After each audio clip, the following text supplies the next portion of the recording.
I've waited so long to get my hands on this absolute disgusting tank within World of Tanks console, and it is of course the T110E4, the tier 10 tank destroyer from the American line. At the top of the tree, yes, this tank is one I cannot emphasize how much I actually wanted to get this tank. It's been sat around, I've been waiting to get the credits, purchase it and give a full tank review, which is of course our aim for today. And so let's get straight into it. What do we have the tank set up like? What is the key strengths and weaknesses of the T110E4? Trust me, there aren't that many weaknesses with this tank.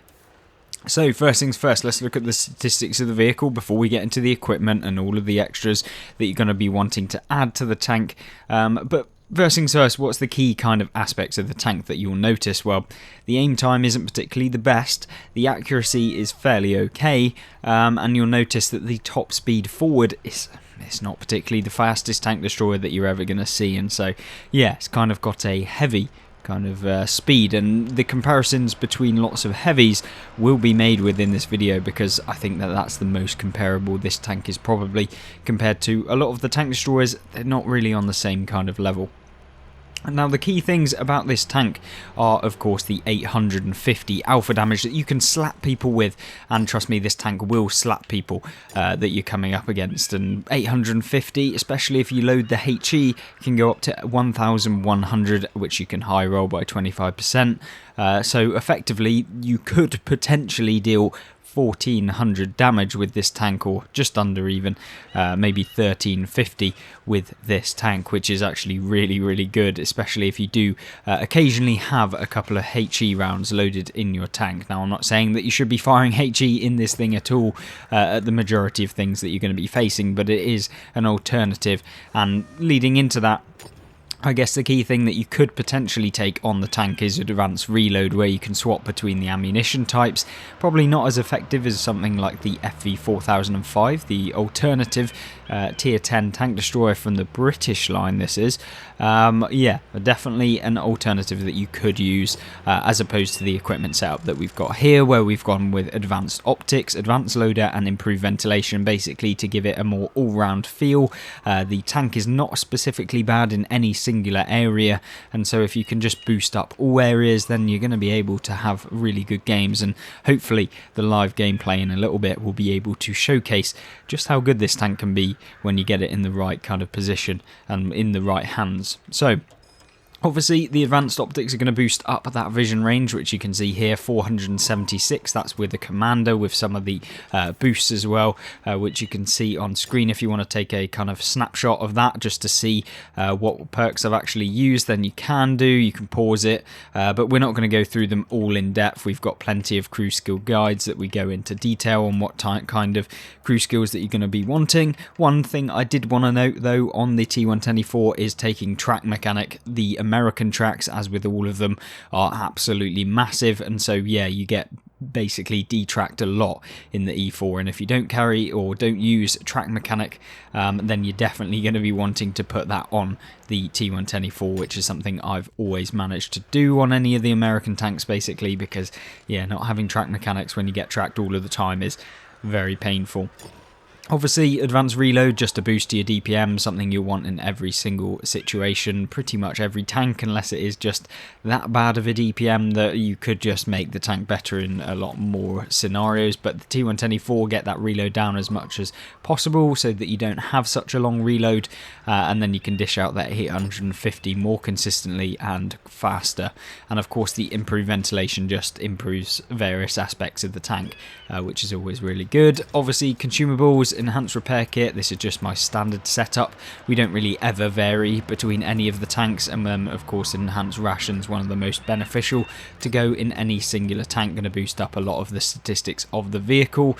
Obviously we did put camo on this, and this is something I want to reiterate with your tanks, is that if you do put camo, it does act as extra concealment, so you will be able to be remain undetected from basically further distances. Now if you do put on concealment onto your tank in the form of the camouflage. It's not massive, I think it's about 5% extra concealment, which although may seem small when you're actually in game, you can reduce that still concealment down, and any bonuses to that are going to basically mean that in some scenarios you'll be able to remain undetected while still firing, but yeah, not necessarily the biggest problem with the T110E4. I guess that's kind of the statistics of the vehicle. Obviously you've got really high pen, so you don't really need the APCR rounds that you can use within this tank. You can see them down here. We've got AP and APCR. The APCR rounds obviously have faster speed. You can see going up to 1088 meters a second, which is really, really fast. Definitely more than enough to be able to kind of keep up with a lot of the fast moving tanks in the game. And they have 375 pen at 100 meters, which is, yeah, more than enough to go through pretty much the front of most of the heavy tanks in the game. E100 turret, easy, all of that sort of thing. It's very easy with this tank. You don't really have to worry about bouncing too often, unless of course you are trying to shoot the mantlet of things like the E100 or the MAUs or etc, etc, but we won't go into that. Now, I think that's enough kind of talking about the statistics. I think it's easier to show you how you should be playing this and how the tank actually performs within the game. So let's get into that live gameplay and I will catch you there. So we've managed to get our hands on Vineyards, probably a better map to be taking the E4 onto because you've got lots of areas that you can use, and primarily with the E4 you want to be playing it almost like a heavy tank in some scenarios. So yeah, you have the choice of playing it like a traditional tank destroyer by, you know, using more concealment and being able to fire from distance, but if you do come into those scenarios where you need to be a bit more heavy orientated, where you're kind of moving and you're going forward and pushing the opponents in terms of forward, the tanks is actually fantastic at doing that, and because of the armor model of the tank that you can use, then yeah, you basically have the armor of something like an E100, I guess is the most comparable kind of tank to this one in terms of having the armor model that, yes, it has its weak points in the form of that cupola on top, but since Wargaming buffed it after update 7.0 within World of Tanks console, that's really not so much a problem anymore, and so yeah, you will be definitely able to pump out that damage quite consistently, whilst also retaining quite a vast amount of your hit points even when you are up close and personal. And of course when you are sniping potentially, you don't have so much of a problem anyway, where you'll be able to actually get some damage, and hopefully we can snipe the 705 there, managing to hit him in the side of the turret, penning him and obviously high rolling up to 895. Of course that's not the highest you can high roll, you can almost high roll up to 1000 damage with this tank if you do manage to get lucky. Obviously that's not the normal within World of Tanks, but we could potentially have some 1000 rolls within this game, but we'll just have to wait and see. Obviously 895 is not a bad start to the game, but we're going to hopefully be able to do that a little bit more consistently throughout this game as the opponents then move towards us. We've taken this kind of, I don't know how I'd call it, it's kind of like a starting position, it's always good. We did manage to actually hit the IS-4's cupola there, sniping him, and this is exactly what the E4 offers. Now it's not necessarily the best sniping tank, it's no Gorilla 15 where you can basically pinpoint accuracy, like 0.2 accuracy, but you can certainly pull off shots that maybe you wouldn't have expected within the game. And so yeah, I think that's where this tank comes in. It's just an all-rounder that I really do enjoy playing, and although sometimes you won't have necessarily the best game in the world, you can definitely still have some fantastic ones, and you can see there we pick up another round, and already we're at 2,600 damage. Now it could go all drastically wrong with a couple of shots from something like an FE4005, but how often does that actually happen? And of course you'd have to play a little bit badly as we snap a shot into the IS-4 there, once again hitting him in the top of the cupola. That's very, very lucky. That's not the sort of shot you would want to be taking very often, because 9 times out of 10, I promise you, that would not actually happen. But Obviously we did get lucky and we may as well have fired because we weren't going to be able to hit anyone else, but potentially we could get another shot into the IS-4 here if we do get lucky enough. We could go after some of the other tanks. There's a Panther right there, obviously you can't actually hit us. But yeah, let's hopefully get some more damage. We could go for the IS-4 again, and unfortunately for him, we just wiped him out of the game. That's a little bit tedious of a position for him, and yeah, we've managed to pick up 4,000 damage already in the beginning of this game, which is, to be honest with you, a game that I would be pretty happy at if we did get removed, and we haven't actually taken any damage within this game yet. Obviously it could change very rapidly within World of Tanks, you know how it is. Wargaming can always pull out some mischief where the artillery pens you and leaves you on 100 health or something, especially when it is the equaliser. It could be kind of all over, although, you know, even with a full penetration we're only going to lose about 800 hit points, so I'm doubting that we're going to be able to get taken out super quickly. However, what we do need to do now is be very mindful of tanks that are going to be pushing forward from this right hand side, whilst also maintaining a little bit of thought about the tanks that could be potentially rushing through the town area over to the left, because obviously, as with all videos that are typically on my channel, there's always that sausage sandwich that you have to be careful of. And unfortunately for the KV-4, I believe he's just made an utter mistake within this game. Going to go for the tracks. Unfortunately, we don't manage to hit him properly. We're going to now angle towards the Object 705 because that's going to be the most difficult target to kind of avoid. But yeah, hopefully we'll be able to get one into the KV-4, who thinks that his turret armour is strong enough to bounce a T110E4, which, yeah, didn't work. 5k damage. Really good game to begin with. Obviously there's still plenty more within this game that we can have, and we just managed to pick up an extra amount of spotting damage, you know, totaling nearly 6,300 combined damage within this game. That is a result I would be 100% happy with every single day of the week. And now the 705 and the Panther are moving up on the right hand side, and it is kind of us left on our own on this flank.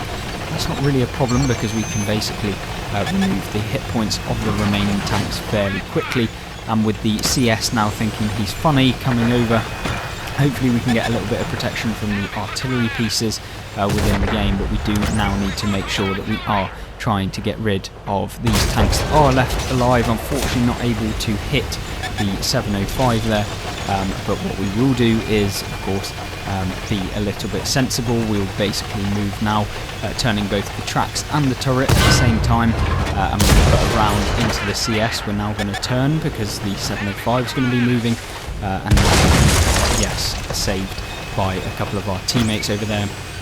5.8k damage, very nice. Obviously Panther is now moving forward, don't know if he will fully come out there, we'll just have to wait and see. 705 is now coming over, bang, out of the game, goodbye. Just of course 5 more tanks left. The Panther is going to struggle to go through the frontal armour of the E4, unless of course we give him the side, at which point it could be a little bit dangerous. He's now maybe going to come out again. What we will do is just make sure that we are pre-aim for him. Goodbye Panther, that was a big mistake by you. And yeah, you can see just how good this tank is. This is live, by the way, so you can hear me wiggling right here. So it's not one of those pre-recorded fake ones. Yes, I am actually playing a game right here. But just pretty much summing up the tank, really.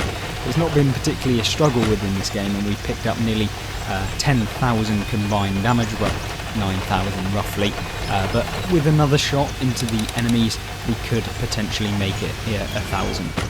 We do have to be careful though, and mindful that the enemy Object 268 doesn't pull up on us, because that tank is pretty lethal. But you know, with the DPM of this, we could potentially put some rounds in, and with a shot like that where we set the tortoise on fire, it's disgusting. 8,500 damage, and of course we have the waffle over there. We now know that both of the enemy tank destroyers are over that side, which means we can now push forward. We need to make sure that the artillery then isn't able to pen us, and so yes, we are going to move forward with a bit of force. Hopefully we can get a shot onto the Object 268 here. We've got the tortoise now moving forward. Potentially we can get a shot into him. Don't quite know though. Hopefully he'll come out, which he does. We'll put one into him, and the 268 now is out in the open, and it's time to push. It's time to potentially get the 10k damage game live within World of Tanks. Of course, that is very dependent on whether the Waffle E100 does get taken out, and if the E5 does manage to pull out an absolute worldie on the 268 here.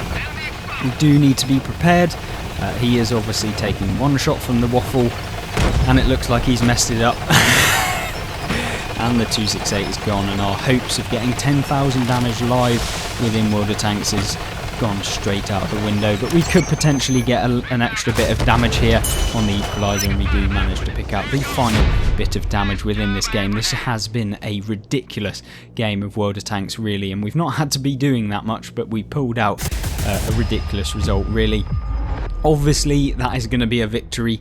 9,570 damage, 1,810 XP, 5 kills. Yes, that was a ridiculous round of World of Tanks, and nearly 11,000 combined damage together. Yes, just a really, really nice one. Obviously, picking up 98,000 silver, 7,500 Commander XP, 5,500 XP.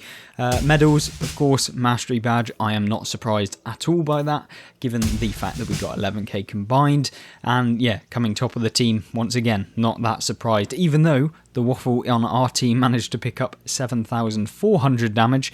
Yeah, he got a little bit unlucky that we were managing to be within that game, but you saw just how much these two tank destroyers right here pulled out the game, and definitely between the top three we got more damage than the rest of the team combined, and I would say me personally got more damage than all of the rest of the team bar the second and third place, just in myself. So yeah, definitely a strange one within World of Tanks, and it was quite good that it was live, and so you can see just how good the T110E4 is, and exactly what I mean. It's good at everything, you know, you can go forward, you can snap shots, potentially, and sometimes, and you also got the ability to kind of get forward when you do need to eventually, you know, be not fastest tank within the game, but you're not also a T95. So yeah, a really, really nice result. We'll move into a second gameplay to showcase probably a more realistic battle. We're not probably going to be able to pull off 2 results in a row like that, but I hope to see you there in just a second. Sand River is the next map of this video, and we are going to hopefully play this game a little bit more like a heavy tank, considering this is one that we could potentially play like that in, and we're going to move over into the kind of ravine area, or the kind of crevice in the centre of the map by the cap circle, because if we can get into that position we can get nice side shots into a lot of the opponents. There are a few tanks to be wary of course, the T95 FV4201, which could be a pain in the backside if he does manage to find us on our own, and can get around the side of us and use the DPM of that tank to outtrade us quite quickly. But yeah, I think that for the other tanks we're going to be pretty much fine. The Jaegeru could potentially be a bit of a problem if he then decides to go in the same area. Of course, one of the tanks on the enemy team has already got into the cap circle, and that is something I hate having happen within World of Tanks, is when you lose so quickly. A nice 984 round into the side of the T95 there. We do have to be, yes, careful of all of the enemy tanks within this game, especially when they have high alpha. Not so much the medium tanks, because, yeah, to be honest with you, sometimes you can bounce their rounds anyway, regardless of, you know, being a tank destroyer that is supposed to be, I guess, not necessarily terrible, but one of the ones that will probably bounce a couple of rounds within the game. Leopard unfortunately has made a mistake as we talk about the bouncing of rounds. He manages to bounce off of us, and what we're going to do in this position is now get up into the left hand position, and if anyone then decides to cross, or they decide to push from the area up in the north, we can potentially get a few side shots into them. You see the Concept 1B over there, and if we continue to push forward we could potentially get a couple of shots. You can see up here they're going to be over there, so we're going to take a blind fire here. Now, it doesn't necessarily mean that we're going to be able to get the damage, but it does mean that on the odd occasion you can actually clip someone. You see that there is the T95 FV21 who did manage to bounce off of us, which is always nice, so we're not going to complain there whatsoever. But now that we are back away, what we do need to do is focus on the people behind us, because if we get shot in the back and in the front, obviously talking about the sausage sandwich again, it's never going to go very well.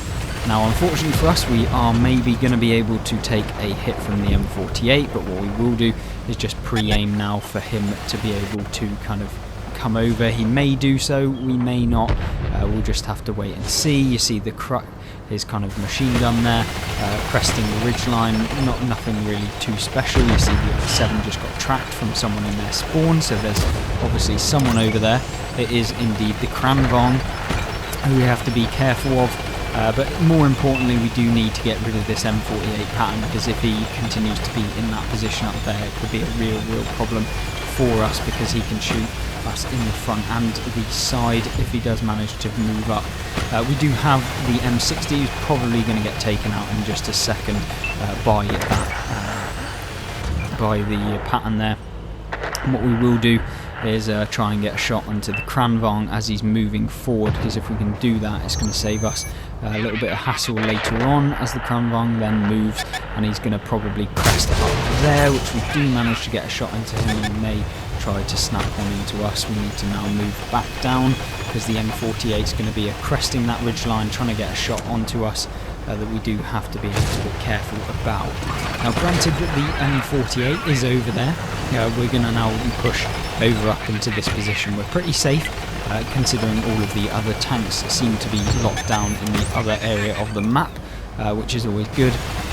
And to be honest with you, we could probably just push the other tanks within the game. We're going to try and put one into the lower plate of the Kranvang with the rear track there, which was a bit of a misplay by me. I'm going to pop the combat rations, because that's what you want to do if you want to bump up that reload. We're going to get rid of the M48 first. It's kind of the biggest threat, because he can consistently deal damage to us throughout the whole time at which he is reloading, which is of course not an autoloader unlike the Kranvang is, which could pump us full in one single clip, and then he's got to wait quite a while to then reload whilst we could just deal damage. But yeah, we need to make sure that the one that could cover the Kranvang's reload is out of the game first, and then deal with the Kranvang later on when he is out. Now, we do need to be careful, because both the Kranvang and the M48 combined could be a real problem, and unfortunately we don't manage to snap a shot into the M48 there, which is a bit disappointing.